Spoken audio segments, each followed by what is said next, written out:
Over the years, I've heard you talk about your adherence to a philosophy called positive thinking. This is the mantra that if you believe something, if you visualize it, then it will happen. To an extent. I also think in terms of the downside. I do. I've been given a lot of credit for positive thinking, but I also think about the downside because only a fool doesn't. To what extent do you think that positive thinking mindset is suitable to handling the worst pandemic that we've seen in a century? I think I have to have a positive outlook, otherwise you would have nothing without a positive outlook. I think we've done an incredible job. I closed down the greatest economy in history!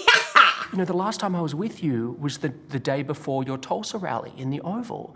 And, you know, you were saying big, huge crowd, it was indoors. First of all, we had 12,000 people, not 6,000, which you reported, but you couldn't even get in, did you? Anyway, on testing, there are those that say you can test too much. Who says that? Oh, read the manuals, read the books. What book? Let me explain. What testing does is it shows cases. Other countries test. You know what they test? They test when somebody's sick.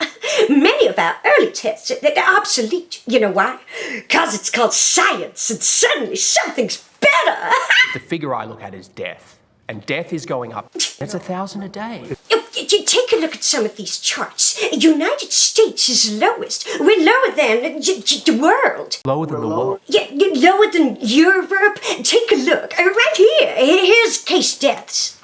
Oh, you're doing death as a proportion of cases. I'm talking about death as a proportion of population. That's where the US is really bad. Much worse than South Korea, Germany. You can't do that. You have to go by. Look, here is the United States. When it has somebody where there's a case, the people that live from those cases. Well, look at South Korea, for example. 51 million population, 300 deaths. Yeah, I won't get into that because I have a very good relationship with the country. You don't know that. Anyway, here's one right here. United States, you take the number of cases. No, look, we're last. Meaning we're first. We have the best. Take a look again. It's cases. 1,000 Americans are dying a day, but I understand on cases it's different. But you're not reporting it correctly, Jonathan. I think I am, but